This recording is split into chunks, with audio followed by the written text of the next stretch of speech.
NADPH बनाता है। हमने कहा था कि जब कभी आपके पास से जो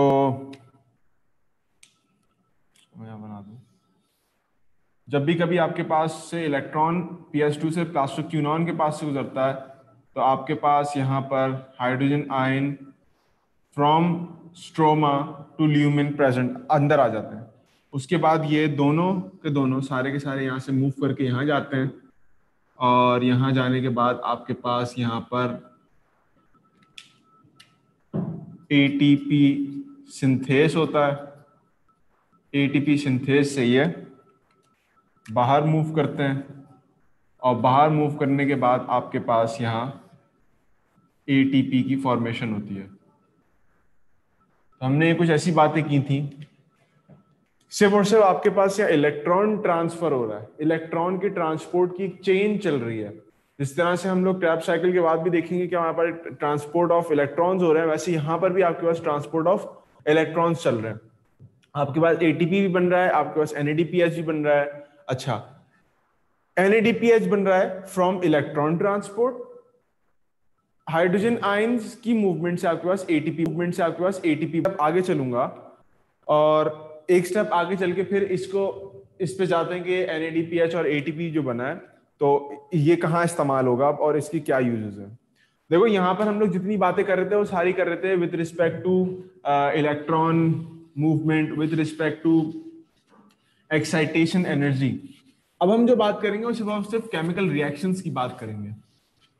मैंने पहले डिस्कस किया था, आपको पहले बताया था कि आपके पास जो कार्बन फिक्सेशन होता है जिसको हम लाइट इंडिपेंडेंट रिएक्शन कहते हैं, उसके अंदर जो रिएक्टेंट्स है हमारे पास वो CO2 होता है और RUBP होता है, यानी राइबोलोस 1,5 बिसफॉस्फेट। और आपके पास जो यहाँ पर प्रोडक्ट बनता है वो आपको पता है कि वो आपके पास शुगर बनती है। ये सारा का सारा काम थैलाकॉइड के अंदर, मतलब आपके जो क्लोरोप्लास्ट है उसी के अंदर हो रहा होता है। पहले मैं आपको, अच्छा ये 3 स्टेप्स में आपको समझाऊंगा पूरी कहानी। पहले मैं आपको एक जर्नल ओवरव्यू दूंगा, उसके बाद मैं आपको कार्बन के नंबर्स के हिसाब से बताऊंगा कि कार्बन का नंबर कौन सा कहां जा रहा है और उसके नतीजे में आपके पास क्या चीज बन रही है with respect to number of carbon. उसके बाद हम इन जर्नल व्यू को और कार्बन के नंबर को मिलाएंगे, ATP और एंजाइम्स की बात करेंगे, NADPH की बात करेंगे, कहाँ कितना इस्तेमाल हो रहा है, और उसके बाद फिर हम उसकी पूरी स्टोइचियोमेट्री देखेंगे कि कौन कौन सी चीज कहाँ पर जो है वो कितनी बन रही है और उसमें इक्वेशंस में क्या चीजें आ रही हैं। ठीक है, तो 3 स्टेप्स में देखेंगे उसको, ताकि हमें हर स्टेप में चीज समझ में आए कि पहले एक ओवरव्यू देखेंगे, फिर कार्बन नंबर्स के हिसाब से देखेंगे, फिर उसकी ATP और NADPH की यूटिलाइजेशन के रेफरेंस से देखेंगे। तो पहले मैं आपको एक जर्नल पिक्चर बना देता हूं। अच्छा, बुक में शायद कुछ लोगों ने मुझे बताया था कि कॉम्प्लिकेटेड लिखी हुई बहुत सारी चीजें, तो मैं साथ साथ उसको समझाता भी रहूंगा कि आपके पास सिंप्लीफाइड वर्जन क्या है और थोड़ा सा जो वो एग्जैजरेटेड वर्जन कौन सा है, एडवांस वर्जन या एग्जैजरेटेड वर्जन कौन सा है। तो देखो हमारे पास, हमने कहा कि हमारे पास रिएक्टेंट जो है ऑफ कार्बन फिक्सेशन या लाइट इंडिपेंडेंट रिएक्शन वो है CO2 या RUBP से स्टार्ट करते हैं। हमारे पास यहां पर है RUBP, ribulose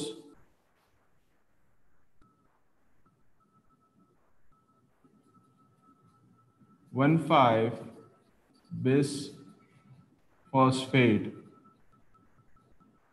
ribulose 1,5 bis phosphate. ये आपके पास जा रहा होगा सही सलामत, अचानक है इसके अंदर एक एडिशन हो जाएगी of a compound of a molecule of CO2। अभी सबसे मैं रिक्वेस्ट करूंगा कि आपने अपनी जितना भी अभी तक पढ़ा हुआ है, बुक से पढ़ा है या कहीं से पढ़ा है, जरा उस चीज को भी साइड में रख देना। जो मैं सिर्फ बोलना भी सिर्फ उसको समझना। मैं सबके एक एक प्रॉब्लम्स को क्लियर करूंगा, जो भी मसाइल उनको मैं क्लियर करूंगा। ठीक है, लेकिन अभी पहले बात समझनी है।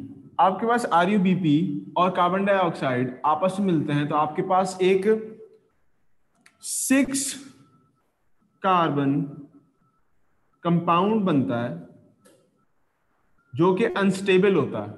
क्या RUBP के अंदर 5 मॉलिक्यूल्स ऑफ 5 कार्बन मौजूद है। 5 कार्बन के साथ जब एक कार्बन मिलेगा तो आपके पास 6 कार्बन का एक कंपाउंड बनेगा। ये कंपाउंड जो बनता है आपके पास 6 कार्बन का, ये अनस्टेबल होता है और ये बनते ही फौरन टूट जाता है। लेकिन मजे की बात ये है कि बनते ही फौरन टूटता 5 और 1 में नहीं है जैसे आया था, बल्कि अब ये टूटेगा 3 और 3 के सेट में। आपके घर में कोई मेहमान है, आपके पास 6 रोटियां, 2 मेहमान है, आप उनको कैसे बांटोगे? 3 एक को दोगे, 3 दूसरे को दोगे। बिल्कुल वैसे ही डिस्ट्रीब्यूशन इसमें हो जाती है कि 6 3-3 में टूट जाते हैं, बजाय उसके कि जैसे पहले थे 5 और 1। जब ये 3-3 में टूटते हैं तो आपके पास एक प्रोडक्ट बनता है, उस प्रोडक्ट का नाम है PGA।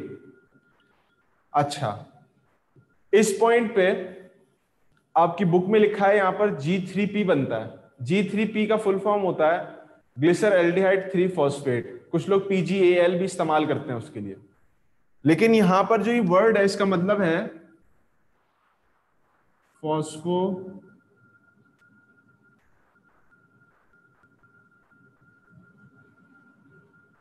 ग्लिसरेट, या इसको फॉस्फोग्लिसरिक एसिड भी कहते हैं। फॉस्फोग्लिसरिक एसिड के आपके पास 2 मॉलिक्यूल्स बनेंगे। और मैं कोई मुश्किल बात नहीं कर रहा, मैं सिर्फ केमिकल रिएक्शंस बता रहा हूं। मैंने कहा कि जब ये दोनों मिल गए, एक अनस्टेबल प्रोडक्ट बन गया जो कि 6 कार्बन पर मुश्तमिल था। ये बनते ही फौरन टूट गया इनटू इट्स रिस्पेक्टिव 3-3 कार्बन के कंपाउंड्स में। तो जाहिर सी बात है 3-3 के 2 बनेंगे तो 2 आपके पास PGA या फॉस्फोग्लिसरेट बनेंगे। फॉस्फोग्लिसरेट बनने के बाद इसमें आपके पास इलेक्ट्रॉन की एडिशन होगी, इलेक्ट्रॉन की एडिशन होगी, और उस इलेक्ट्रॉन की एडिशन वाले पार्ट को में जब आपके पास प्रोडक्ट बनेगा उसको हम कहते हैं G3P, glyceraldehyde 3 phosphate. Glyceraldehyde 3 phosphate बनता है आपका G3P। ठीक है, अभी मैं सवाल नहीं देख रहा, मैं आता हूं सवाल पर, किसी ने कोई सवाल पूछा हुआ तो।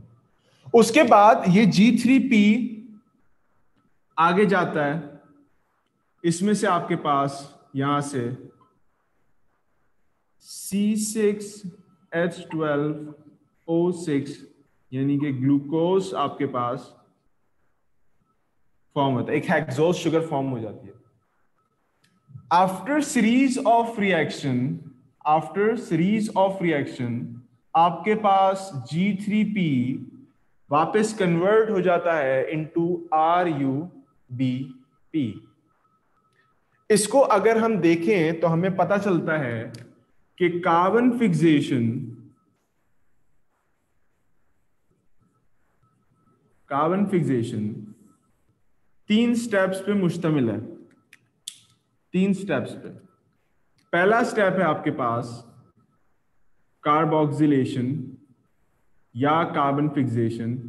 कार्बोक्सिलेशन यानी कार्बन का ऐड होना। इस साइकिल को देखते हो। दूसरा स्टेप है हमारे पास रिडक्शन। रिडक्शन बोले, रिडक्शन क्या होता है? या तो हाइड्रोजन का ऐड होना, या इलेक्ट्रॉन का ऐड होना, या किसी ऑक्सीजन का रिमूव कर देना। तो इसका मतलब ये है कि यहां पर आपके पास या तो हाइड्रोजन ऐड हुई होगी किसी स्टेप पे, या आपके पास ऑक्सीजन रिमूव हुई होगी, या इलेक्ट्रॉन दिया गया होगा। और लास्ट स्टेप है आपके पास with the regeneration of RuBP, इसको हम कहते हैं रीजनरेशन। अगर मैं इन स्टेप्स को यहां पर बनाना शुरू करूं तो मेरे पास क्या बनेगा कि हमारे पास ये वाला स्टेप जो है फॉर्मेशन ऑफ या फिक्सेशन ऑफ कार्बन, इसको हम कहेंगे कार्बोक्सिलेशन। इन स्टेप्स को पूरा भी डिटेल में बताऊंगा, मैं सिर्फ एक जर्नल तस्वीर बना रहा हूं ताकि आपके पास एक स्कीम बनी हुई हो।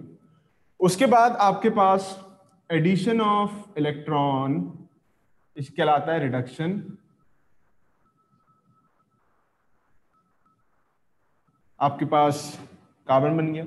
फिर आपके पास ये वाला पार्ट कहलाता है रीजेनरेशन। रीजेनरेशन यानी रीजनरेट हो रहा है आपके पास। ठीक है, तो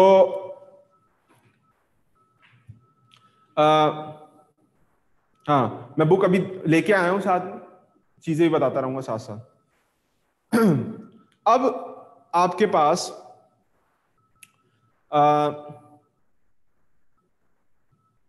कहानी क्या बनी है कि राइबोलोज 1,5 बिसफॉस्फेट एक 5 कार्बन कंटेनिंग कंपाउंड जब कार्बन डाइऑक्साइड के साथ मिलाया जाता है तो जाहिर सी बात है कार्बन डाइऑक्साइड का एक मॉलिक्यूल, उसके 5 मॉलिक्यूल, आपके पास 6 मॉलिक्यूल का एक स्ट्रक्चर बन जाता है जो कि अनस्टेबल है। ये अपने आप को तोड़ लेता है into its 2 components containing 3 carbon each.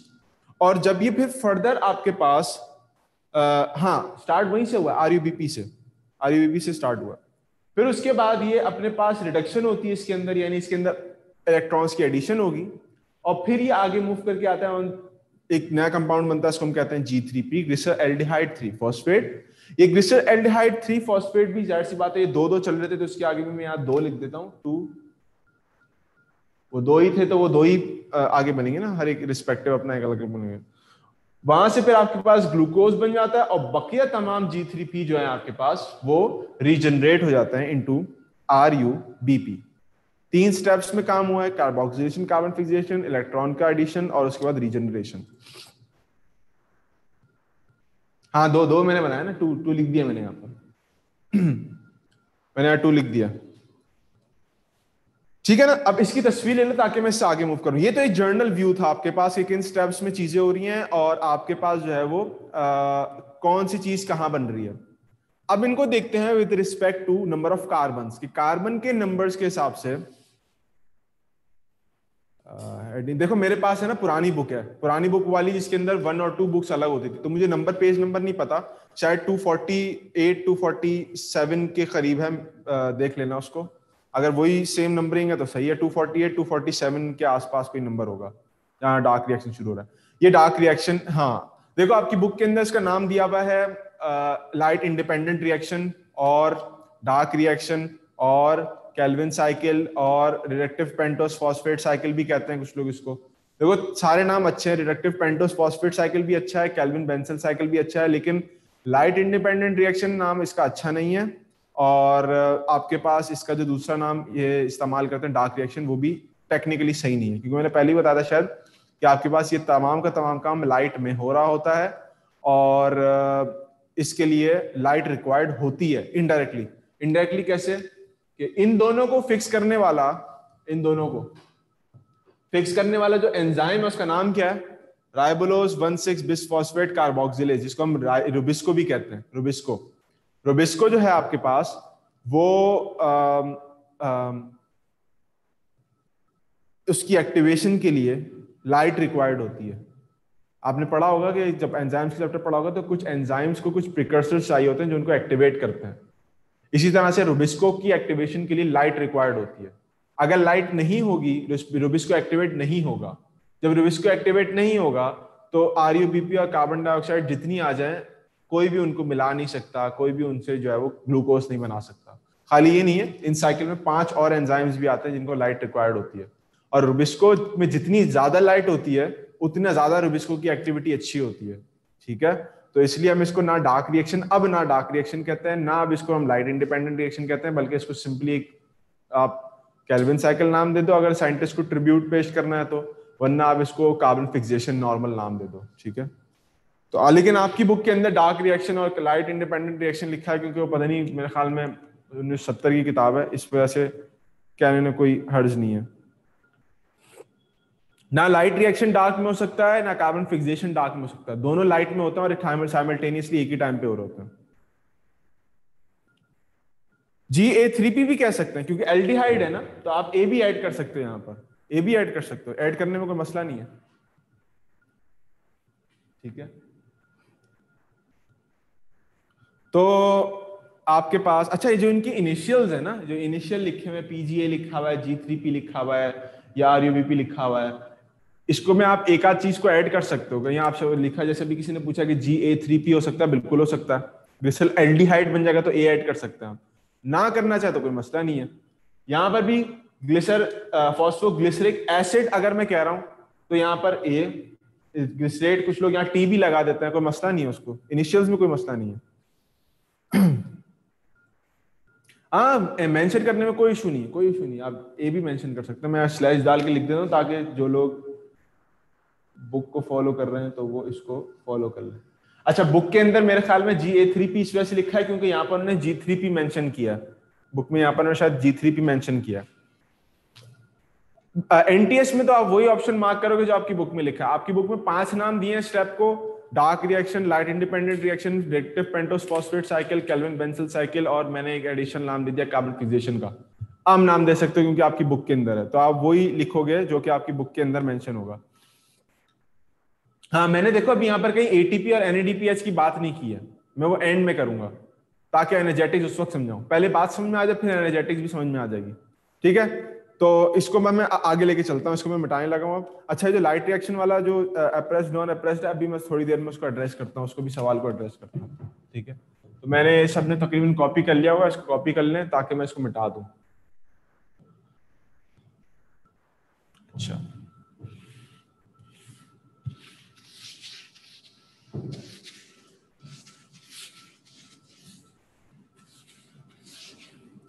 अच्छा जी, अब जरा आपने सारी कहानी समझ में आ रही है। अब कार्बन नंबर को देखना है आपने कि कार्बन नंबर में ऐसी क्या खास बात है कि वो सारे काम इस तरह से हो रहे हैं। अब देखो, हमारे पास कार्बन डाइऑक्साइड आती है, हमारे पास RUBP आता है, RUBP और कार्बन डाइऑक्साइड।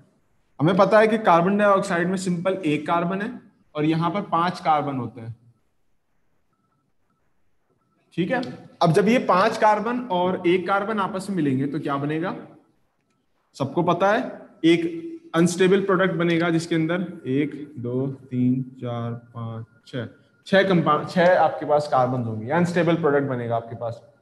ये अनस्टेबल प्रोडक्ट फौरन से टूट जाएगा आपके पास इनटू इट्स 2 कंपोनेंट्स, यानी 1 2 3 1 2 और 3।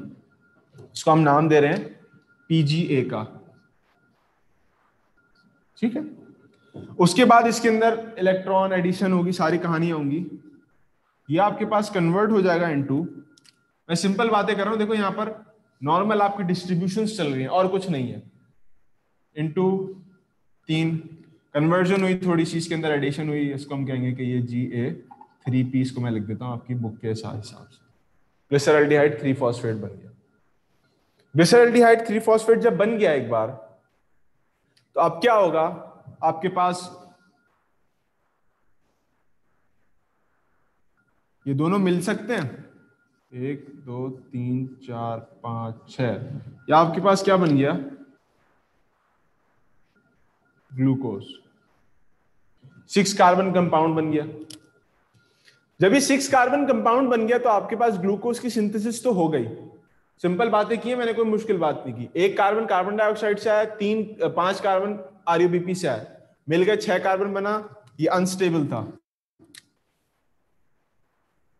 अनस्टेबल इंटरमीडिएट कंपाउंड बना, ये टूट गया फॉरन इनटू 3 कंपोनेंट्स। उसके बाद इसमें एडिशन ऑफ इलेक्ट्रॉन हुए, G3P बन गया, ये GA3P बन गया।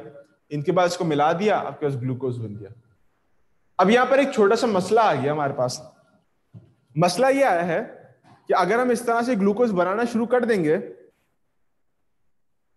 तो हमारे पास एंड प्रोडक्ट क्या बनेगा, शुगर। ले ली शुगर बना ली, ये कहां से लेके आएंगे।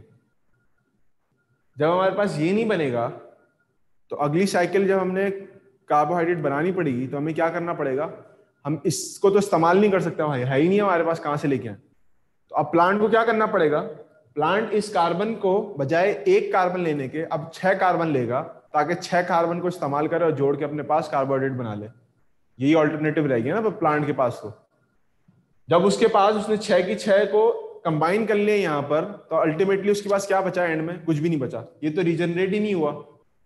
जब ये रीजनरेट नहीं हुआ आपके पास, तो अब प्लांट के पास जब RUBP नहीं है, क्योंकि RUBP 5 और 1 ये मिला के 6 बना रहा था ना, तो अब प्लांट के पास एक छोटा सा एक तरीका रह गया है कि प्लांट इस कार्बन डाइऑक्साइड को बजाय एक कार्बन डाइऑक्साइड के 6 कार्बन डाइऑक्साइड के मॉलिक्यूल्स को मिलाए और अपने पास ग्लूकोज बना ले। मेरी बात समझ आ रही है सबको?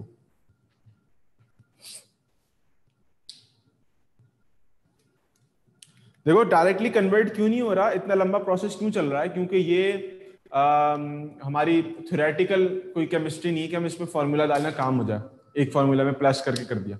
सारी चीजें स्टेप बाय स्टेप होती हैं, यानी हर चीज फौरन बाइंड करके एक साथ नहीं मिल जाती। हर चीज के अंदर एनर्जी लग रही होती है काम करने के लिए, हर स्टेप के अंदर कुछ ना कुछ रिमूवल होता है, कुछ एडिशन होता है, फिर वही बात कि उसका जो एनर्जी लेवल है उसके हिसाब से चीजें बनानी होती हैं। तो ये अचानक से मिलके नहीं बन सकता है ऐसे कि वो आ गया और बन गया, सारी चीजें हो गई, ठीक है। तो उसमें हर स्टेप पे कुछ एनर्जी रिक्वायर्ड होती है उसको स्टेबल करने के लिए, उसमें कुछ चीजों नई चीजों को ऐड करने के लिए, तो इस वजह से इसको इतना टाइम लग रहा है नीचे आने में, बनने में। अच्छा, नहीं मैं अभी एक हाइपोथेटिकल सिचुएशन बता रहा हूं, मैं ये नहीं कह रहा कि नहीं बनेगा, अभी मैंने बताया था रीजनरेट तो होगा, लेकिन रीजनरेट कैसे होगा सवाल तो ये बनता है ना। हमने कहा जी कार्बन डाइऑक्साइड आ गई, आरयूबीपी आ गए, आपस में मिल गए, 6 कार्बन कंपाउंड बन गया है, वो आपस में फिर तीन तीन पार्ट्स में टूट गया। ये 3 पार्ट्स के अंदर इलेक्ट्रॉन की एडिशन हुई, थोड़ा सा स्टेबल हुआ, आपके पास एक ग्लिसरॉल्डिहाइड 3 फॉस्फेट बना। ग्लिसरॉल्डिहाइड 3 फॉस्फेट जब बन गया तो ग्लिसरॉल्डिहाइड 3 फॉस्फेट, अब 3 कंपाउंड्स हैं, स्टेबल कंपाउंड्स हैं, मिला दो इनको, ग्लूकोज बन जाएगा। मिल गए, ग्लूकोज बन गया। लेकिन अब ग्लूकोज बन गया तो आपके पास तो पीछे कुछ बचा ही नहीं कार्बन में से जिससे आप रीजनरेट कर सकते। तो अब रीजनरेशन कैसे होगी? ठीक है, तो अब हमने रीजनरेशन देखना है। हाँ देखो ये कोई लेके आया यहां से। अब हम रीजनरेशन के लिए हमें समझना पड़ेगा कि ये साइकिल साइकिल है ये, ठीक है, ये 6 दफा चलती है, 6 टाइम्स ये चलती है। तो आपके पास एक ग्लूकोज का मॉलिक्यूल बनता है, यानी 6 दफा जब कार्बन डाइऑक्साइड आएगा, 6 दफा जब आरयूबीपी आएगा, तो आपके पास एक कार्बोहाइड्रेट का प्रोडक्ट बनेगा। इसकी अगर मैं आपके पास इक्वेशन लिखूं तो इक्वेशन बनेगी कि 6 CO2 plus 6 RUBP gives out 1 molecule of glucose plus, अभी इस प्लस पे भी आता हूं। अब ये 6 का चक्कर कहां से आया, ये 6 क्या क्या सीन है, अब जरा समझो बात को। एक कार्बन डाइऑक्साइड के अंदर कितने मॉलिक्यूल्स ऑफ कार्बन है? एक मॉलिक्यूल ऑफ कार्बन है। एक आरयूबीपी के अंदर कितने मॉलिक्यूल या कितने कार्बन एटम्स हैं? आप कहोगे सर 5 कार्बन एटम। मैं कहता हूं अच्छा एक काम करो, 6 CO2 लेके आओ, कितने कार्बन बनेंगे? 6 RUBP लेके आओ तो कितने कार्बन बनेंगे? आप कहेंगे कि सर 6 को मल्टीप्लाई कर दें 1 से तो बनता है 6, 6 को मल्टीप्लाई कर दें 5 से तो बनता है 30। तो टोटल नंबर ऑफ कार्बोहाइड्रेट, हमारे टोटल कार्बन नंबर कितना बना? आप कहोगे सर 36 कार्बन। मैंने यहां मैथ्स लगाई, मैंने यहां कुछ भी नहीं किया, यहां मैंने सिंपल मैथ्स की बात की, मैंने कुछ नहीं किया, ठीक है। आप में से बहुत सारे लोग अभी भी केमिस्ट्री पढ़ रहे होंगे, मैथ्स किसकी अच्छी होगी। हमने कहा कि जब हम एक कार्बोहाइड्रेट, एक कार्बन डाइऑक्साइड और एक आरयूबीपी की बात करते हैं तो हमारे पास एंड में यहां इस लेवल पे 2 Ga3Ps या G3Ps बनते हैं। लेकिन अगर हम 6 की बात करें तो आपके पास टोटल नंबर ऑफ कार्बन कितने हो जाएंगे? 36। नहीं, इस वजह से 36 ATP नहीं मिलते, 36 ATP तो किसी और वजह से मिलता है। अब जरा देखो इसको डिस्ट्रीब्यूट करते हैं। अभी पहले सिर्फ मैं साइंस ऑफ नंबर्स बता रहा हूं, उसके बाद कार्बन पे आता हूं। अगर मैं कहता हूं कि मेरे पास 36, यहां पर 36 कार्बन हैं, इन 36 कार्बन में से मुझे शुगर कितने कार्बन से बनानी है? कितने मॉलिक्यूल्स हैं, कितने एटम्स हैं कार्बन के शुगर में? 1 2 3 4 5 6। अगर मेरे पास 36 कार्बन एटम्स हैं, मैं कहता हूं जी मैंने सिर्फ 6 को निकाल लेना है for the synthesis of sugar, तो मैं क्या कहूंगा? मैं कहूंगा कि इसमें से अगर मैं 6 कार्बन निकाल लूं फॉर शुगर सिंथेसिस तो मेरे पास टोटल कितने कार्बन बचते हैं? आप कहोगे सर आपके पास सिर्फ 30 कार्बन बनते हैं। इस 30 कार्बन को मैं इस्तेमाल करूंगा for the regeneration of RUBP। बात समझ में आई या नहीं आई?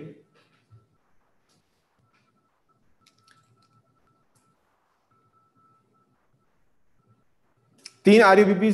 अच्छा, बुक में जो 3 वाली कहानी लिखी है, अभी जरा उसको 2 मिनट के लिए छोड़ दो। बुक में जो 3 वाली कहानी लिखी हुई है उसको 1 मिनट के लिए छोड़ दो, वो सही है, गलत नहीं है वो, लेकिन वो थोड़ा सा मैं आपको थोड़ा सा बिल्कुल बेसिक बात से स्टार्ट कर रहा हूं ताकि आपको फिर वो वाली बात भी समझ में आए।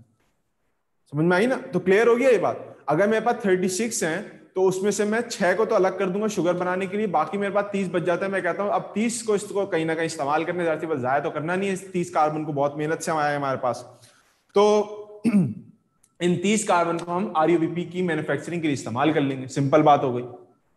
36 में से 6 निकाल दो तो 6 तो शुगर में बन गए, 30 आपके पास आरयूबीपी बन गए। अब इस आरयूबीपी के अंदर हमने क्या कहा कि कितनी बार साइकिल चल रही है हमारी? हमने कहा कि 6 बार हमारी साइकिल चल रही है, या 6 साइड्स पे साइकिल चल रही है, 6 बार। हाँ, कार्बन और आरयूबीपी के 6 मॉलिक्यूल्स लेंगे, 6। अब हमने कहा कि हमारी साइकिल या तो 6 बार चल रही है, या क्या कह दो कि 6 साइड्स पे चल रही है, 6 मुख्तलिफ मकामात पे चल रही है। जब 6 जगहों पे ये चल रही है तो इसका मतलब ये है कि हमें कितने आरयूबीपी मिलेंगे? 30 में से अगर हम करें, हम कहते हैं कि हमारे पास वैल्यू है 30 कार्बन। हमने 30 कार्बन को सेंड करना है ऑन फॉर 6 आरयूबीपी। 30 कार्बन से 6 आरयूबीपी बनाने हैं। बन जाएंगे? कैसे बनेंगे? आप कहोगे सर सिंपल मैथ्स है, 30 को डिवाइड करो 6 से, आपके पास आंसर आता है 5। तो चूंकि हमने 6 साइड से बेचना है, हर साइड पे या हर साइकिल पे अगर हम 5 कार्बन को अलग करके आरयूबीपी बना दें तो हमारे पास 6 के 6 आरयूबीपी जनरेट हो जाएंगे, और हमारे पास एक जो है वो ग्लूकोज का मॉलिक्यूल भी बन जाएगा। हाँ, आरयूबीपी में देखो, आरयूबीपी बनना क्यों है मैंने इसलिए पहले बोला था, जब मैंने कहानी पूरी सुनाई थी, मैंने कहा जब आपके पास शुगर बन गई यहां पर तो आपके पास कोई कार्बन बचा नहीं है एक्स्ट्रा। जब कार्बन बचा नहीं है आपके पास एक्स्ट्रा, तो इसका मतलब क्या है कि आपके पास ये वापस नहीं बन सकता। ये भी तो कहीं से आ रहा है ना। अभी हमने जो पहली साइकिल देखी उसमें हमने क्या देखा था कि हमारे पास ये आरयूबीपी जो है ये रीजनरेट हो रहा है फ्रॉम Ga3p। ऐसा ही था कि नहीं था? पहले डन करो ताकि मैं आगे बात करूं।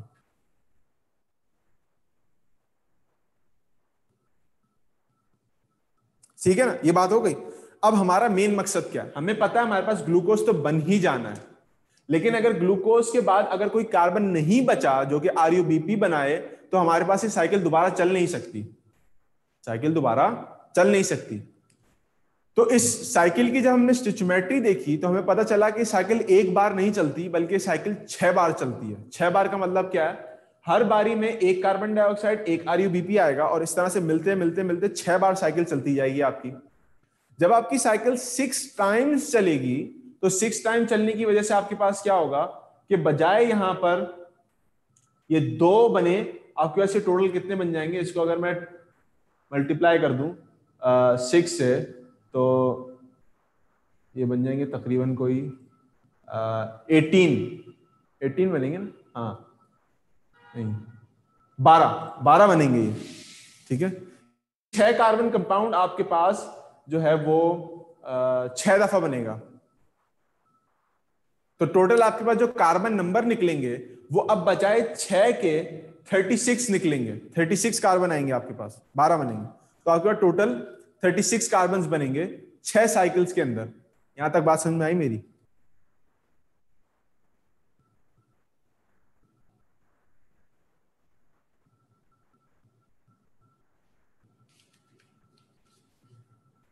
नहीं नहीं, आरयूबीपी भी तो इस्तेमाल हो रहा है, साथ साथ आरयूबीपी भी इस्तेमाल हो रहा है। नहीं, ग्लूकोज के 6 देखो यही तो मसला है। अगर हम 6 बार साइकिल चलाएं और 6 की 6 बार हम एक एक ग्लूकोज का मॉलिक्यूल बनाते चले जाएं तो हमारे पास एंड प्रोडक्ट ये नहीं बनेगा। इसका मतलब ये क्या, ये साइकिल मैंने चलाई, ये ग्लूकोज बन गया, अलग हो गई, दूसरी साइकिल चलाई, ग्लूकोज बन गया, अलग हो गया, लेकिन दूसरी साइकिल बनेगी कैसे जब यही नहीं बनेगा? तो मसला तो यही है ना कि जब ये रीजनरेट नहीं होगा तो हमारे पास अगली साइकिल कहां से चलेगी? अगली साइकिल के लिए भी तो हमें 5 कार्बन चाहिए जो कि उसके साथ जुड़ के 6 कार्बन बनाएंगे। रीजनरेशन यही है ना, रिसाइकलिंग यही होती है। अगर आप लोग प्लास्टिक की बोतलें इस्तेमाल कर करके उसको जला दो या फेंक दो, कचरा कर दो उसको, तो आपके पास प्लास्टिक की बॉटल्स दोबारा वापस घूम के कहीं से नहीं आएंगी, ठीक है? फिर उनको नया नए सिरे से मैन्युफैक्चर करना पड़ेगा। अगर आप रिसाइकिल कर रहे हो किसी चीज को, तो रिसाइकलिंग के अंदर आपका खर्च बच रहा है। अगर यहां पर वो अपना खर्च बचा रहा है रिसाइकिल करके कुछ कार्बन के एटम्स को, तो उससे उससे क्या हो रहा है, इसकी एफिशिएंसी बढ़ रही है, क्योंकि ट्री या प्लांट के पास हमेशा इतने रिसोर्सेज नहीं होते कि वो कार्बन लेता ही जाए और बनाता जाए, और जितना एटीपी आ रहा है वो खर्च की जा रहा है हाथ खोल के, ठीक है? 6 टाइम में एक ग्लूकोज मॉलिक्यूल बनेगा, और 6 टाइम में आपके पास 6 जो है वो आरयूबीपी बनेंगे, क्योंकि हर साइकिल के लिए आपने एक आरयूबीपी को रीजनरेट दोबारा करना है ताकि वो ग्लूकोज बना सके।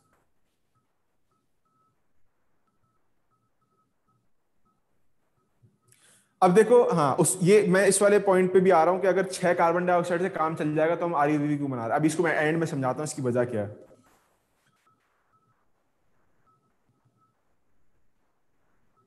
ग्लूकोज तो एक बनेगा, ग्लूकोज एक बनेगा।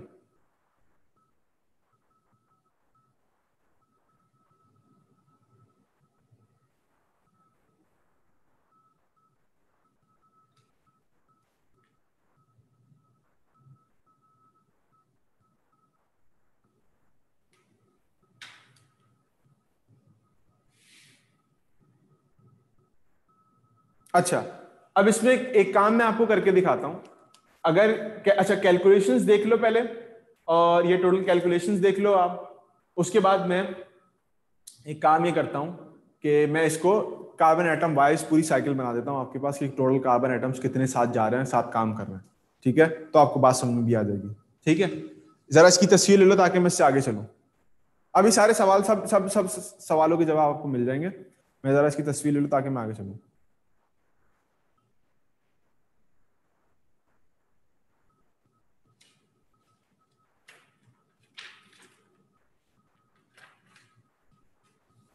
अच्छा, अभी अभी अभी सब सब चीजें क्लियर करता हूँ, सबर सबर सबर। देखो,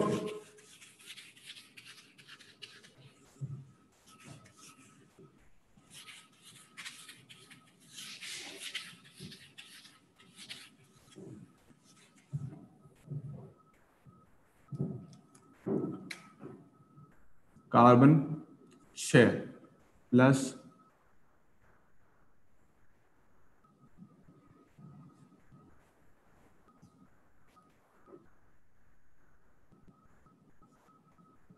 अब बताओ कितना प्रोडक्ट बनेगा आपके पास। आपके पास 6 और 6 12 क्या बनेंगे?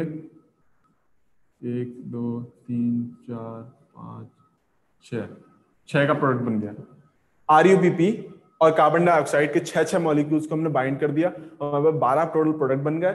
12 क्या बन गया? 12 हमारे पास 6 कार्बन की चेन्स बन गई, 6 कार्बन की 12 चेन बन गई, 6 6 बन गए ना आपस में। हमने कहा इससे आगे चलते हैं। हमारे पास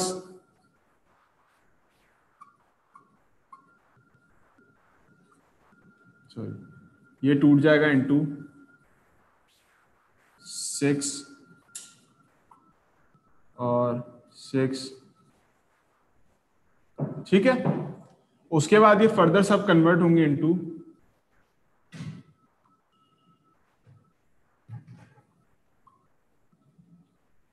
ठीक है जी। अच्छा, उसके बाद G3 भी बन गया इसमें से। अब देखो टोटल नंबर ऑफ कार्बन कितने हैं हमारे पास। हमारे पास टोटल नंबर ऑफ कार्बन 6 6 36, कितने?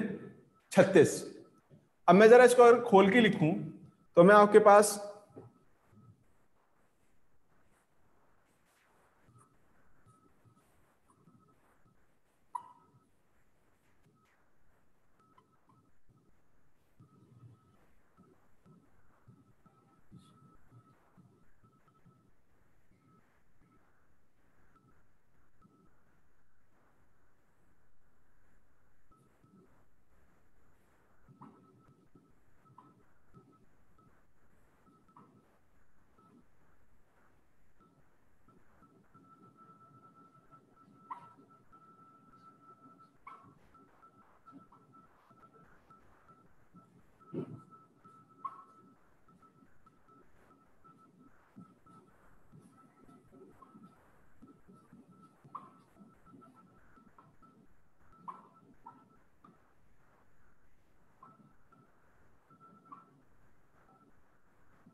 अच्छा, ये तकरीबन कुछ 30 के करीब मैंने बना दिए।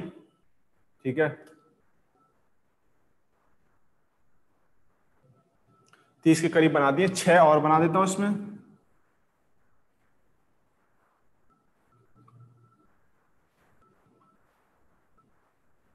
अच्छा, नहीं, मैंने एडिशनल कुछ ज्यादा बना दिए, इसको मैं कम कर देता हूं।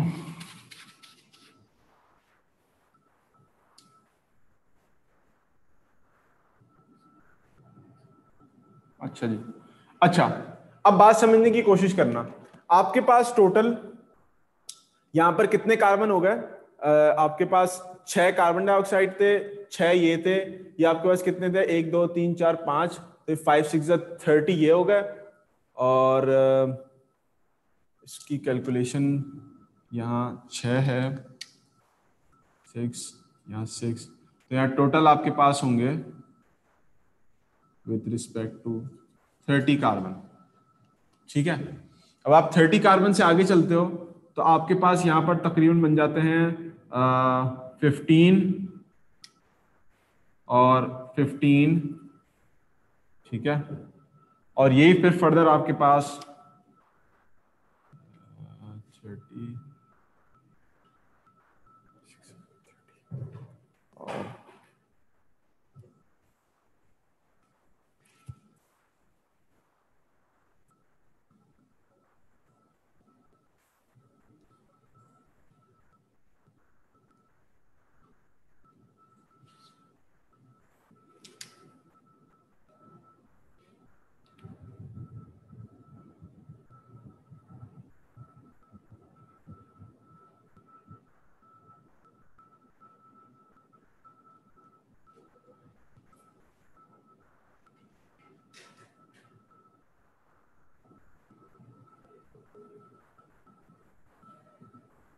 तो ये आपके पास आ जाएंगे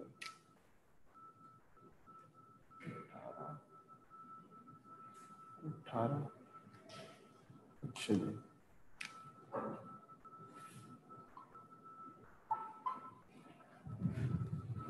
ठीक है। अच्छा, तो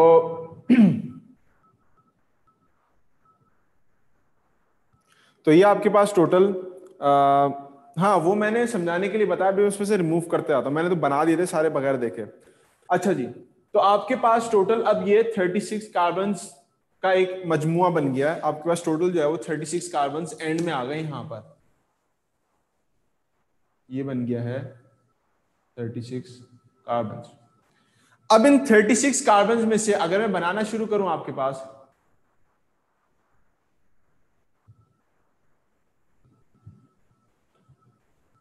ठीक है, तो इसमें से आपके पास जो ये तीन, ये जो दो ग्रुप है 3 3 कार्बन का, ये तो बन जाएगा आपके पास शुगर। ये 3 3 कार्बन का जो ग्रुप है वो बन जाएगा शुगर। अब बचे आपके पास 10 का सेट और बच गया, जैसे ये।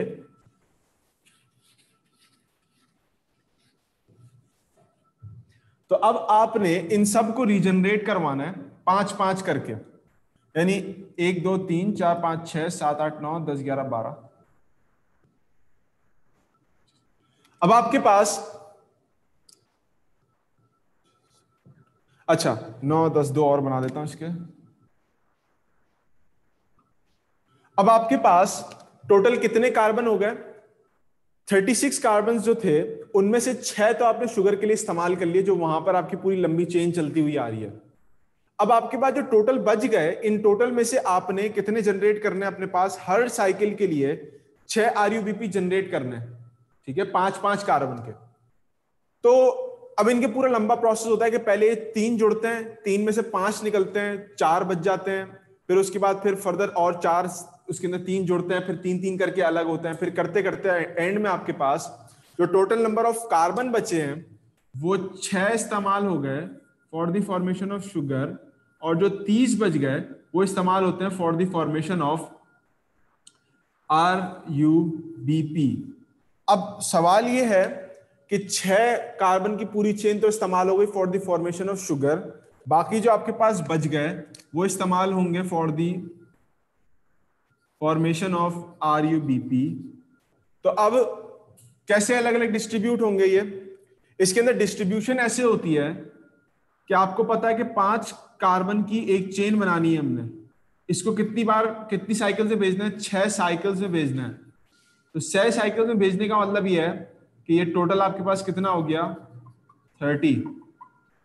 तो 30 कार्बन आपके पास यहां पर मौजूद है। असल में बहुत ज्यादा चीजें बनानी पड़ रही हैं, इस वजह से शायद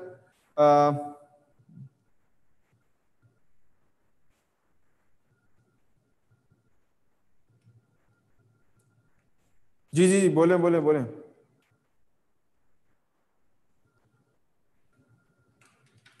देखो कहानी बिल्कुल सिंपल रखो। हमारे पास हो क्या रहा है कि मैंने आपको बताया था कि आपके पास 6 कार्बन मिल रहे हैं एक साथ 6 आरयूबीपी के साथ। 6 आरयूबीपी का मतलब क्या है कि आपके पास टोटल नंबर ऑफ आरयूबीपी के कार्बन कितने होंगे? 6 को मल्टीप्लाई कर दो 5 से, आपके पास बनेगा 30। ठीक है, 6 कार्बन आपके पास आ रहे हैं फ्रॉम कार्बन डाइऑक्साइड। 30 और 6 जब मिलते हैं आपस में कितना बनता है? 36। पहले स्टेप पे आपके पास 36 कार्बन आ गए। ठीक है, 36 कार्बन आ गए। उसके बाद यहां इसको मैं खाली 36 कार्बन लिख दूंगा, ये छोड़ो सारी चीजें।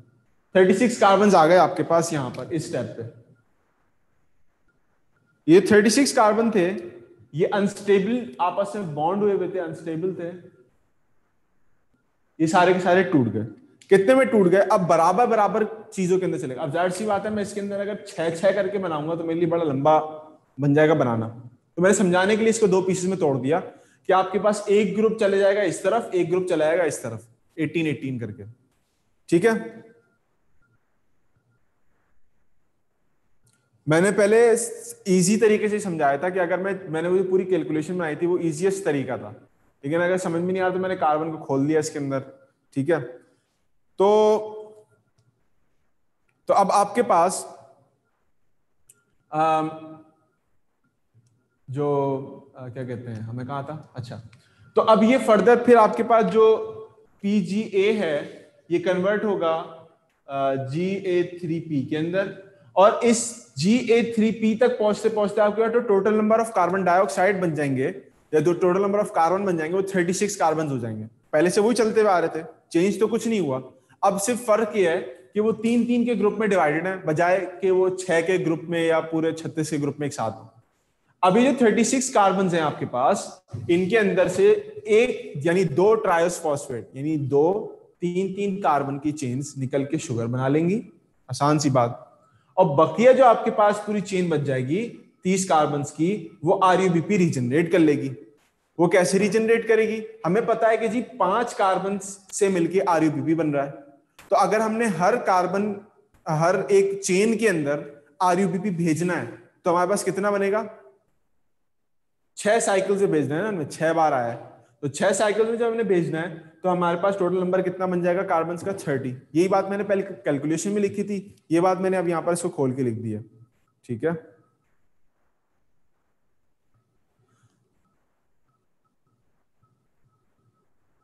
नहीं नहीं, ये चेन बनानी आनी नहीं चाहिए, तो चेन मैंने खाली बना दी आपके सामने ताकि बात समझ में आ जाए।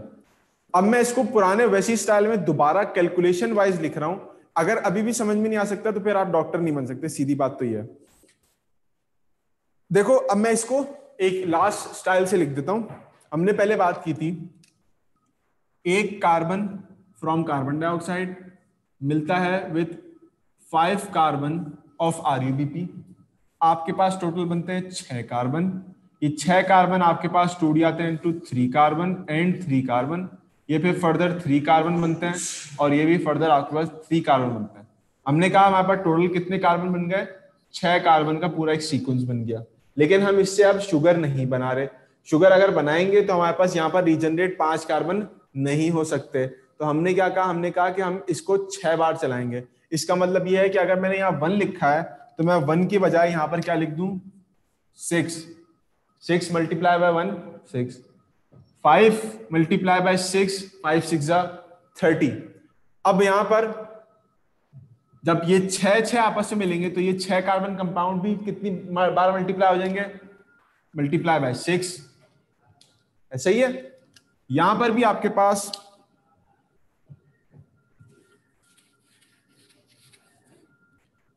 आपके पास मल्टीप्लाई बाय 6 हो जाएगा, 6 से 6 बनना है।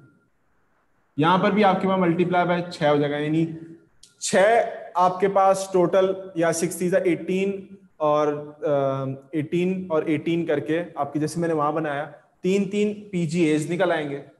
वही सेम काम आपके पास यहां पर भी होगा, मल्टीप्लाई बाय 6 कर दूं मैं, वही 18 निकलेंगे। यहां में फिर आपके पास टोटल नंबर ऑफ कार्बन कितने बन जाएंगे, 6 को मल्टीप्लाई कर दो, 6 6 36। ये सिंपल मैथ्स है, मतलब मैं तो मैथ्स में वीक हूं, मुझे मैथ्स वैसे पसंद भी नहीं है।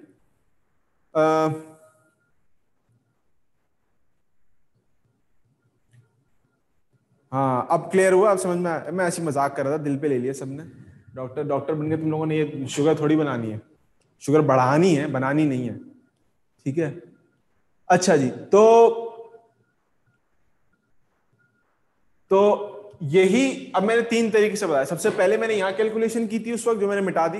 फिर मैंने कार्बन आइटम्स बना दिए, उससे समझ में नहीं आया इससे समझ लो, इससे समझ में नहीं आया तो ये वाला समझ लो। सिंपल साइकिल है, 6 से आपने उसे मल्टीप्लाई करना है कि 6 बार साइकिल चल रही है आपके पास।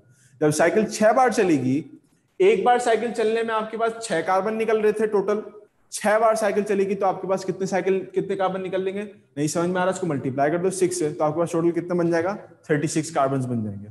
अब मैंने कहा कि अब 36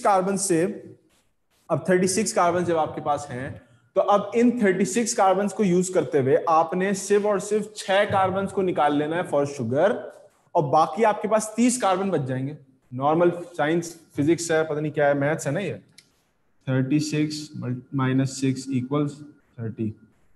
अब इस 30 आपके पास टोटल 30 निकला है, ये पता नहीं कितने काउंट कर लेना, इसके साथ 30 ही होने चाहिए, या 30 से कम लग रहा है मुझे। तो 30 आपके पास कार्बन एक्स्ट्रा निकला है। अब इन 30 कार्बन को आपने फेंकना नहीं है, इनको इस्तेमाल करना है कहीं ना कहीं। कहां इस्तेमाल होंगे, ये उसी काम के लिए इस्तेमाल होंगे जिस काम के लिए साइकिल चली है, इनकी रीजनरेशन के लिए, RUBP को बनाने के लिए। तो ये कार्बन कहां जाएंगे, for the formation of राइबोलोज 1,5 bisphosphate. Simple. जब ये राइबोलोज 1,5 बिसफॉस्फेट पे जाएंगे, तो अब मुझे बता दो, 6 साइकिल चली हैं, एक साइकिल के अंदर 5 कार्बन कंपाउंड इस्तेमाल हुआ है, उसी को रीजनरेट करना है, कितनी बार RUBP बनेगा। Simple science.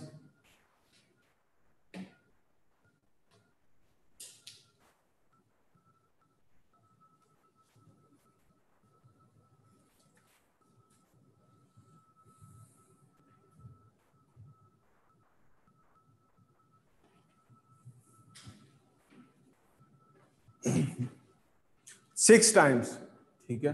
तो अब समझ में आया कि RUBP 6 टाइम कैसे बन रहा था। शायद किसी ने 5 टाइम, अच्छा 5 कौन है ये, 5 कैसे बन सकता है। अगर मैं कहता हूं कि मेरे पास 5 कार्बन है, मुझे इन 5 कार्बन को 5 साइकिल्स पे लेके जाना है, 5 कार्बन को 5 साइकिल्स पे लेके जाना है, तो मेरे पास टोटल कितना बन जाता है, 25। तो मैं 5 कार्बन का क्या करूंगा, जो यहाँ पर 30 माइनस करके रह गए, इसको भी कहीं जाना है, तो हमारे पास 6 टाइम्स बनेगा, ना कि 5 टाइम्स बनेगा। तो अगर हम इसको 5 कार्बन को 6 साइकिल्स पे लेके जाते हैं, तो हमारे पास टोटल 5 6 जा कितना बनता है, 30। तो हमारे सारे के सारे कार्बन जो है वो यूटिलाइज होगा in the formation of RUBP हर साइकिल के अंदर। अच्छा, अभी बनते कैसे हैं, ये 2 पहले बनते हैं, फिर 1 बनता है, फिर दोबारा 2 बनते हैं, फिर 1 बनता है। ये जो मैंने कार्बन के सीक्वेंसेस बनाए, ये 3 के साथ पहले 3 ट्रायोस फॉस्फेट, तीन ट्रायोस फॉस्फेट जुड़ते हैं, उनमें से आपके पास जो है वो 1 निकलता है, फिर 2 बनते हैं, फिर 1 बनता है, फिर 2 बनते हैं, इस तरह से बनते जाते हैं, फिर आपके पास टोटल बन जाता है। खैर उस डिटेल में मैं नहीं जा रहा।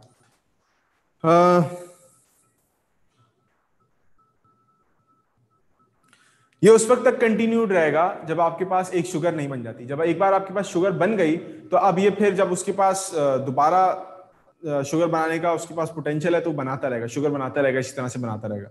तो आपके पास, अच्छा चलो मुबारक हो अगर समझ में आ गया, अल्लाह शुक्र। अच्छा, अब सवाल किसी ने किया था कि मैं भूल गया किसने सवाल किया था, सर अगर हम इस कार्बन को ही 6 दफा इस्तेमाल कर लें तो हमारे पास कार्बोहाइड्रेट तो बन जाएगी, तो टेंशन क्या लेने की जरूरत है इसको 6 दफा चलाने की। और आसान भी है। अगर देखो तो ये आसान प्रोसीजर, आपने सिर्फ स्टोमेटा खोलना है, कार्बन डाइऑक्साइड अंदर आएगी, आ गई, 6 मॉलिक्यूल आपने छान लिया, उसमें से आपने 6 मॉलिक्यूल्स को जोड़ लिया, कार्बोहाइड्रेट बना ली, और कार्बोहाइड्रेट तो है एटमॉस्फेयर में। लेकिन ये प्लांट ने तरीका क्यों इस्तेमाल नहीं किया? वो क्यों आरयूबीपी पे फोकस करके बैठा हुआ? चक्कर में उसको इतना, बच्चे भी परेशान हो गए कि तीन चार दफा उन्होंने सीखी और ये किया वो किया। तो हम कार्बन डाइऑक्साइड को क्यों इस्तेमाल नहीं कर रहे? कार्बन डाइऑक्साइड इसलिए इस्तेमाल नहीं हो रही कि जो नेचर है ना, वो एक सस्टेनेबल ऑप्शन है, वो साइकिल चलाती है, ना कि लीनियर फ्लो में काम चलाए। ये तो इंसान है कि एक चीज इस्तेमाल करके फेंक देता है, लेकिन नेचर ऐसा नहीं करती। अगर कार्बन डाइऑक्साइड, थोड़ी देर के लिए सोचो, अगर कार्बन डाइऑक्साइड प्लांट इस्तेमाल करना शुरू कर दें, सिर्फ कार्बन डाइऑक्साइड इस्तेमाल करें फॉर दी, अगर मैं इसको इस तरह से बना लूं कि आपके पास CO2 plus CO2 plus CO2 plus CO2 plus CO2, ठीक है, इससे आपके पास क्या प्रोडक्ट बना ले प्लांट? शुगर। अगर इस तरह से बनने लगा फॉर एग्जाम्पल, तो देखो यहां इस्तेमाल क्या चीज हो रही है? Carbon dioxide. और एक टाइम आएगा कि कार्बन डाइऑक्साइड का लेवल एटमॉस्फेयर में बिल्कुल ही खत्म हो जाएगा। सारी सिंक कर ली ना, वापस तो कुछ भी नहीं फेंक रहे, जितनी इस्तेमाल करनी थी वो सारी इस्तेमाल कर ली। सिर्फ एक शुगर को बनाने के लिए 6 कार्बन डाइऑक्साइड के मॉलिक्यूल्स अगर इस तरह से इस्तेमाल हो गए, सिर्फ एक शुगर को बनाने के लिए, और सिर्फ कार्बन डाइऑक्साइड ही इस्तेमाल हुई जा रही है, सारे प्लांट कार्बन डाइऑक्साइड सिंक किए जा रहे हैं, तो एक टाइम आएगा कि आपके पास कार्बन डाइऑक्साइड खत्म हो जाएगी एटमॉस्फेयर में। और जब कार्बन डाइऑक्साइड खत्म हो गई एटमॉस्फेयर में, तो अब प्लांट्स के पास कार्बोहाइड्रेट बनाने का कोई तरीका ही नहीं है। फिर क्या होगा? प्लांट्स मर जाएंगे। प्लांट्स को ये तो पता नहीं था ना कि कुछ टाइम के बाद इंसान आएंगे, वो कार्बन डाइऑक्साइड फैलाना शुरू कर देंगे एटमॉस्फेयर में, तो हमें मिलेगी एक्सेस अमाउंट में। लेकिन जब एटमॉस्फेयर में कार्बन डाइऑक्साइड की तादाद कम थी, तो प्लांट्स ने क्या तरीका निकाला कि कार्बन डाइऑक्साइड इस्तेमाल कम करें, अपने पास का प्रोडक्ट ज्यादा इस्तेमाल करें, अपने पास का प्रोडक्ट ज्यादा इस्तेमाल करें। हर साइकिल में देखो, ज्यादा क्वांटिटी में आरयूबीपी इस्तेमाल हो रहा है और सबसे लीस्ट क्वांटिटी में कार्बन डाइऑक्साइड इस्तेमाल हो रही है। ये सस्टेनेबल ऑप्शन है कि कार्बन डाइऑक्साइड का लेवल भी बरकरार रहे, वरना कार्बन डाइऑक्साइड फिक्स ज्यादा हो रही होती और रेस्पायर कम हो रही होती, यानी एक्सहेल कम हो रही होती वो, ये प्लांट्स और एनिमल्स दोनों की तरफ से, ठीक है, क्योंकि प्लांट ज्यादा है, यानी फोटोसिंथेटिक ऑर्गेनिज्म ज्यादा होते हैं, तो उनके मुकाबले में रेस्पिरेशन का जो प्रोड्यूस होने वाली कार्बन डाइऑक्साइड है वो कम हो जाती, और जो कार्बन डाइऑक्साइड आपके पास ये सिंक के तौर पे इस्तेमाल कर रहे होते वो ज्यादा हो जाती, तो कार्बन डाइऑक्साइड एंड हो जाती है एक टाइम पे आके। इसलिए प्लांट ने एक सस्टेनेबल, एक रीयूजेबल, रीजनरेबल, एक रीजनरेशन के तौर पे एक नया स्कीम निकाली कि वो अपने पास से रीजनरेट करके कार्बन को ज्यादा इस्तेमाल कर रहे हैं, और जो बाहर एटमॉस्फेयर से कार्बन लेके आ रहे हैं वो कम इस्तेमाल कर रहे हैं, ठीक है। हालांकि रेशो तो आपके पास देखो, आप कहोगे कि 6 कार्बन यहां पर इस्तेमाल हो रहे, 6 आरयूबीपी यहां इस्तेमाल हो रही, 6 कार्बन डाइऑक्साइड 6 आरयूबीपी यहां इस्तेमाल हो रही, लेकिन डिफरेंस किस चीज का है? नंबर ऑफ कार्बन का। यहां सिर्फ 1 कार्बन आ रहा है या 6 टोटल कार्बन आ रहे हैं फ्रॉम द एटमॉस्फेयर। यहां कितने कार्बन आ रहे हैं जो अपने अंदर इसने बनाए हुए हैं? ये तकरीबन 30 कार्बन इसने अपने खुद बनाए हुए, जो फिक्स करके बार बार यूज किए जा रहा है, ठीक है ना। तो अब इसको हमारे पास कभी कभार ऐसा होता है, इसको कहते हैं कंपनसेशन पॉइंट। कंपनसेशन पॉइंट वो होता है कि जब प्लांट के अंदर फोटोसिंथेसिस यानी कार्बन फिक्सेशन और रेस्पिरेशन का लेवल बिल्कुल बराबर हो जाए, लेकिन ये प्लांट्स के अंदर होता है। अगर ओवरऑल इकोसिस्टम में प्लांट सिंक ज्यादा कर रहे हैं कार्बन डाइऑक्साइड को, और रेस्पिरेशन के नतीजे में कार्बन डाइऑक्साइड बाहर कम निकल रही है, तो आपके पास वो इफेक्टिव, इसको हम कहते हैं ना कि इकोलॉजिकल एफिशिएंसी के एतबार से ये चीज सही नहीं होगी, ठीक है। देखो कराची के पानी का मसला है ना, अब कराची के अंदर पानी कम आ रहा है लेकिन इस्तेमाल करने वाले लोग ज्यादा हैं। अभी साइकिलिंग नहीं हो रही है, लीनियर फॉर्म में पानी इस्तेमाल हो रहा है, कि पानी यूज ज्यादा हो रहा है, उसकी जो वो डिस्ट्रीब्यूशन है वो सही नहीं है, या पानी, बारिशें नहीं हो रही, पानी जो आता है वो बह जाता है, नदियों में चला जाता है, समंदर में चला जाता है, तो पानी ना स्टोर हो रहा है, डिस्ट्रीब्यूट हो रहा है, ना उसकी जो है वो इफेक्टिवली वो यूज किया जा रहा है। तो अब इसके नतीजे में क्या हो रहा है कि आबादी जब बढ़ रही है तो पानी का लेवल कम हो रहा है हमारे इस्तेमाल के लिए, फिर लोग बोरिंग करवाते हैं, मुख्तलिफ तरीके से इस्तेमाल करते हैं पानी को यूज करने के। तो वही सेम काम यहाँ पर भी होता है अगर सिर्फ और सिर्फ कार्बन डाइऑक्साइड इस्तेमाल हो रही होती। हाँ देखो 1:5 का रेशियो चल रहा है ये। अच्छा, अब बुक में मैं एक चीज पढ़ के आपको सुना दूं कि किसी को अगर इश्यू हो रहा है तो कुछ चीजों में। हमारी बुक में कहाँ गया, हाँ ये हमारी बुक के अंदर पेज नंबर 256 के अंदर शायद ये बात लिखी हुई है कहीं कि हाँ इस साइकिल में 3 मॉलिक्यूल्स कार्बन डाइऑक्साइड के फिक्स होते हैं, 3 मॉलिक्यूल आरयूबीपी के साथ। कहानी सारी यही है। यहां हमने 6 की बात की है, ये कह रहे हैं 3। अब सुनना जरा बात। फिर कहते हैं कि उसके नतीजे में आपके पास 6 मॉलिक्यूल्स बनते हैं जो कि उसके हैं 3 कार्बन कंपाउंड के 6 मॉलिक्यूल्स बन रहे होंगे आपके पास। उनमें से 5 आपकी जरूरत पड़ेगी इसको रीजनरेट करने के लिए, जबकि बकिया जो एक 3 कार्बन कंटेनर या ट्रायोस शुगर या ट्रायोस कार्बन जो है वो इस्तेमाल हो जाएगा आपके पास शुगर को बनाने के लिए, शुगर का मॉलिक्यूल बनाने के लिए। और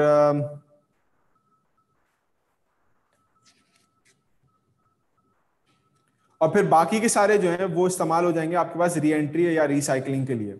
अब जरा इस बात को समझने की कोशिश करना, मैं आपको इसकी तस्वीर बना के दिखाता हूं कि ये हमने हम बात की है 6 कार्बन की। ये कह रहे हैं कि यहाँ पर 3 कार्बन डाइऑक्साइड और 3 आरयूबीपी इस्तेमाल होंगे। इस रेशियो से हमारे पास जो यहाँ पर कंपाउंड बनेगा वो कितना होगा, 3 और 5 3 15, तकरीबन 16 कार्बन का। ठीक है ना, ऐसा नहीं 16 नहीं 18 कार्बन का। अब जरा बात को समझना, हमारे पास बात क्या चल रही है। हमारे पास बात ये चल रही है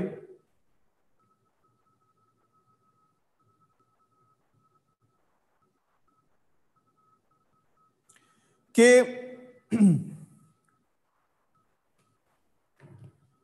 बजाय, अगर सबने कॉपी कर लिया, मैं इस वाले साइड को मिटा देता हूं, यहां पर वो चीज बना के दिखा देता हूं जो आपकी बुक वाले बताना चाह रहे हैं। बुक में भी सही बता रहे हैं, कोई गलत नहीं बता रहे।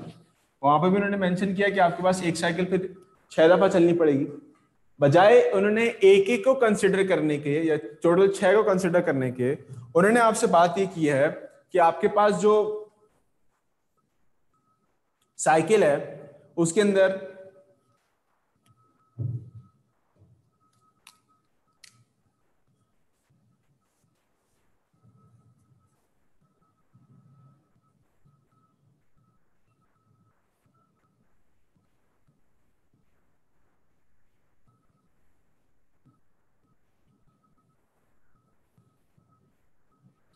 मैंने वही चीज बनाई है। अब मैं इसमें ऐड कर दूं, यहां पर वो कह रहे हैं कि 3 यहां पर होंगे और 3 यहां पर होंगे। तो इसका मतलब है इसको भी मैं 3 से मल्टीप्लाई कर दूं, इसको भी 3 से कर दूं, इसको भी 3 से कर दूं।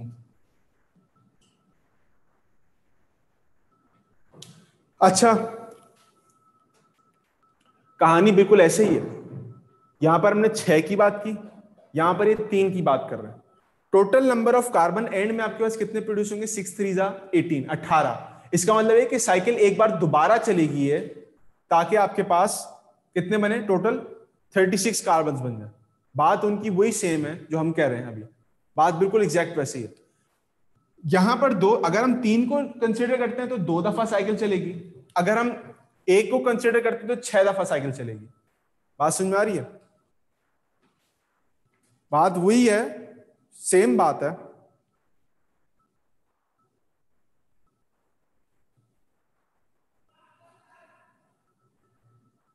कार्बन एटमॉस्फेयर से कम करने की हमें जरूरत नहीं है, जो उसका टॉक्सिक लेवल है ना उसको कम करने की जरूरत है, जो इस वक्त तकरीबन कुछ 400 के करीब वो पे पहुंच गया है, पीपीएम। ठीक है, हर बार आपके पास एक शुगर बनेगा। ये जो 3 वाली साइकिल है ये आपको 2 दफा चलानी पड़ेगी। ये 6 वाली साइकिल तो जाहिर सी बात है 6 वाली तो 6 दफा चली है, वो 3 दफा चली है तो उसको एक और दफा चलानी पड़ेगी, इसी तरह से बिल्कुल वो। तो आपके पास फिर एक जो है वो शुगर बनेगी। तो शुगर आपके पास बन रही है। अब आपके पास देखो, मैंने यहाँ इक्वेशन कहीं लिखी थी। इक्वेशन आपके पास क्या बनती है, इक्वेशन बनती है 6 कार्बन डाइऑक्साइड प्लस 6 आरयूबीपी आपके पास क्या देता है, 1 मॉलिक्यूल ऑफ शुगर प्लस कितने molecules of RuBP, 6 molecules of RuBP. ठीक है, तो आपके पास रिएक्टेंट क्या है, कार्बन डाइऑक्साइड आरयूबीपी, प्रोडक्ट क्या है, फाइनल शुगर। आरयूबीपी प्रोडक्ट है लेकिन चूंकि वो दोबारा इस्तेमाल हो जाएगा तो हम उसको प्रोडक्ट में चाहो तो मेंशन कर लो, नहीं चाहो तो ना मेंशन करो, मर्जी है। ठीक है, अच्छा अब जरा मैं, हाँ मैं एनएडीपी और एटीपी भी आ जाता लेकिन आपको ऑलमोस्ट टाइम एंड हो गया। अब नेक्स्ट क्लास में हम सिर्फ इसके, मैं टोटल एनर्जेटिक्स बताऊंगा इसकी। अब ये बातें समझ में आ गई तकरीबन, अगर आ गई है तो। अब मैं नेक्स्ट क्लास में इसकी एनर्जेटिक्स बताऊंगा। और हाँ बेटा बोलो।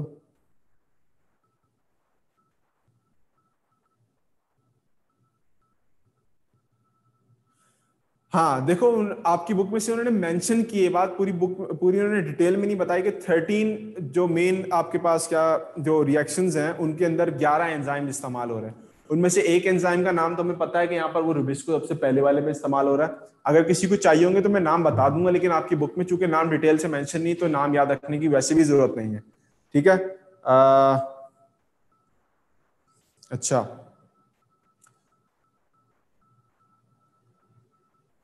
हाँ जो 30 कार्बन कौन से वाले? हाँ, ये जो 30 कार्बन आपके पास बने हैं, ये 30 कार्बन इस्तेमाल होंगे एक शुगर की सिंथेसिस के लिए। ठीक है, एक शुगर की सिंथेसिस के लिए 5G3 पे में हाँ 15 कार्बन होंगे।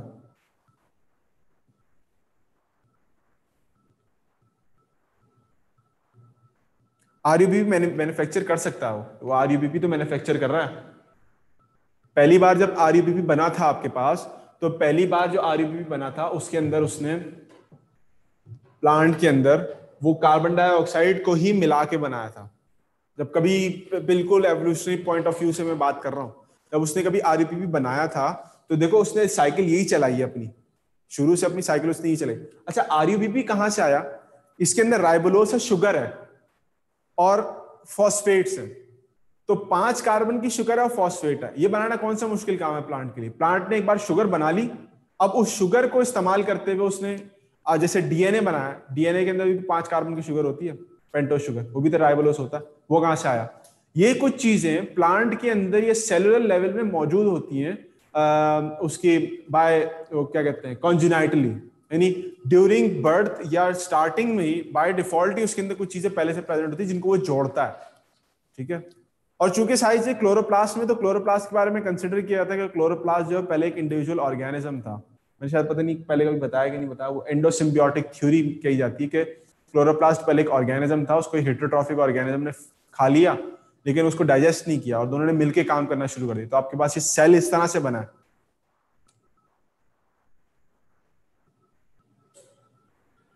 इट मींस कि ये साइकिल 3 दफा होगी, लेकिन ये फिर दोबारा एक और दफा होगी इसी तरह से 3-3 करके। यानी अगर एक साइकिल में 3 दफा कार्बन डाइऑक्साइड जा रहा है तो फिर अगली साइकिल में वो 3 दफा दोबारा जाएगा।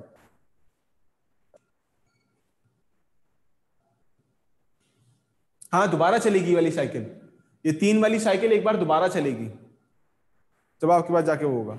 ठीक है ना। तो आज के लिए इतना काफी है, मैंने आज आप लोगों को बहुत ज्यादा टाइम ले लिया, बहुत ज्यादा जो है वो फ्राई कर दिया आप लोगों को।